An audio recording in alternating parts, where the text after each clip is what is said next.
Welcome to the Deep Dive.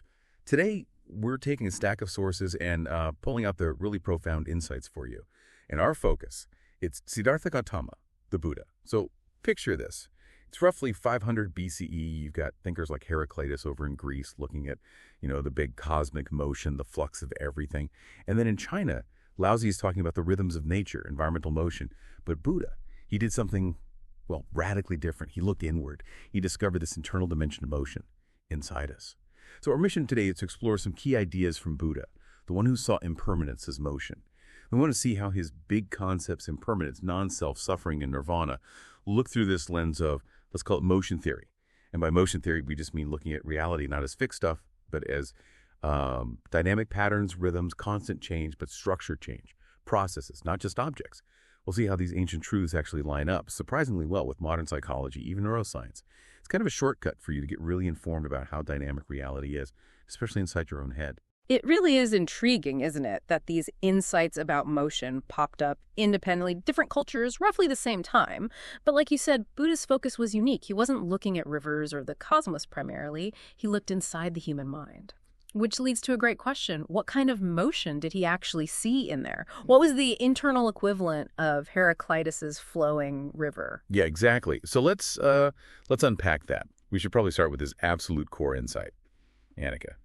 Impermanence. He basically said everything we experience, thoughts, feelings, sensations, everything, it's all in constant flux. Nothing stays put. It's that powerful quote. All conditioned things are impermanent. When one sees this with wisdom, one turns away from suffering. Right. And connecting that to motion theory. Well, what feels like your stable self or solid reality? From this view, it's actually a continuous, structured motion. It's a flow of perceptions, sensations, thoughts arising and passing away, like notes in music, maybe. And Buddha didn't need, fancy instruments. He saw this directly through deep meditation, a direct experience of internal motion.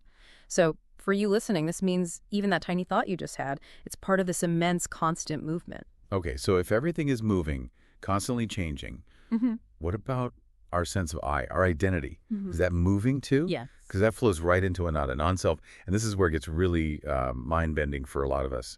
Buddha said there's no fixed permanent self. That feeling we have of a solid me, he saw it as an illusion created by this nonstop stream of fleeting mental states. He listed it out, didn't he? He did, very clearly. The body is not self. Feelings are not self, perceptions are not self, mental formations are not self, consciousness is not self. Pretty comprehensive. It is. And if impermanence is the rule, a fixed self just doesn't fit, does it? So from that motion theory angle, the self isn't a thing. It's more like a recurring pattern, a loop of structured psychological motion. Think of a whirlwind, maybe. It has a shape, it moves, but there's no solid thing inside, just swirling air. Our self is kind of like that. Oh, I like that whirlwind analogy. It makes it clear. Yeah, it's a dynamic pattern. Thoughts, emotions, memories, senses, all constantly arising, interacting, dissolving. There's no core entity holding it together, just the process itself. Which, of course, makes you wonder, right? If there's no fixed self, how should we think about who we are? What does that mean for us? That's the big question it raises. And it makes sense, then, that if we try to grab onto this illusion of a fixed self or try to stop the flow, that's where problems start. Which brings us to dukkha, suffering, dissatisfaction. Right. Or maybe friction. Friction, yes. Looking at it through motion theory, it's like friction or misalignment or resistance within that internal motion. Buddha said it plainly. Suffering arises from craving. Exactly. And craving, in the sense, isn't just wanting stuff. It's fundamentally resisting the flow, clinging to pleasant states, pushing away unpleasant ones, resisting change. And that resistance disrupts the natural, effortless motion of the mind and emotions. It creates that friction. Like trying to paddle upstream. Perfect analogy. Paddling hard against a strong current. It's exhausting. It's stressful. That's the feeling of dukkha, that misalignment with the way things are. Okay, so if suffering is this internal friction, this fighting the current, how do we stop?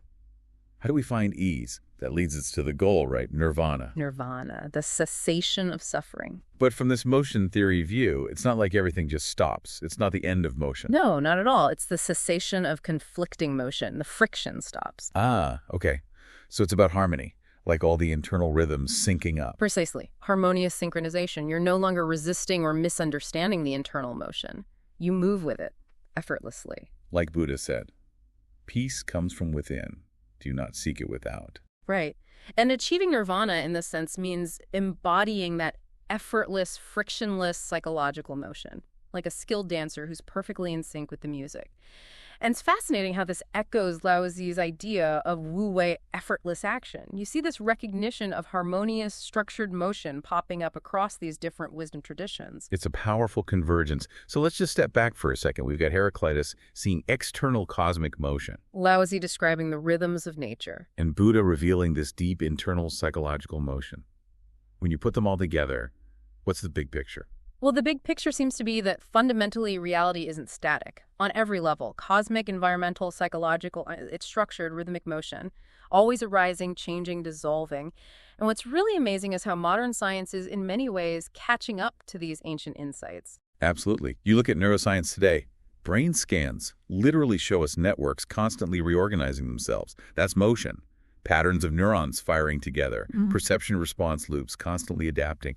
Neuroplasticity, that's basically Buddha's psychological impermanence described in modern terms, isn't it? It really is. The brain itself is structured motion, continuously adapting. Yeah. And it's not just theoretical. Think about practical therapies. CBT, cognitive behavioral therapy, or MBSR, mindfulness-based stress reduction. Right, they directly use these ideas. They do. They teach you to observe your thoughts and emotions as transient patterns, as flowing energy, structured motion you can understand, rather than solid things you have to fight or cling to. So when you practice mindfulness, watching a feeling rise and fall without getting swept away. You're essentially learning to see it as this structured motion, this wave, and just seeing it that way reduces the internal friction, the dukkha. It gives you real tools for your own mind. So boiling it down, Buddha's enlightenment sitting under that Bodhi tree, it was this profound recognition of structured internal motion.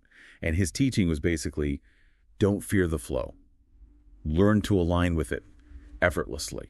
The core takeaways are huge, really. There's no fix, just these dynamic psychological loops. Suffering comes from resisting that flow, creating friction. And liberation, nirvana, it's about understanding and harmonizing with that internal motion.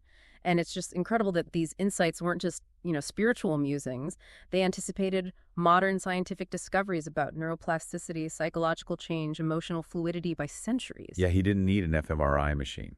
Meditation itself was the tool. It revealed directly what science is now confirming in its own language. The mind is structured motion, constant flux. So maybe the final thought for you, the listener, is this.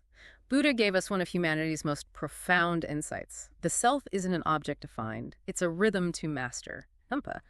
How might thinking about yourself not as a fixed thing, but as a dynamic rhythm you can learn to navigate, how might that shift your journey? Something to consider.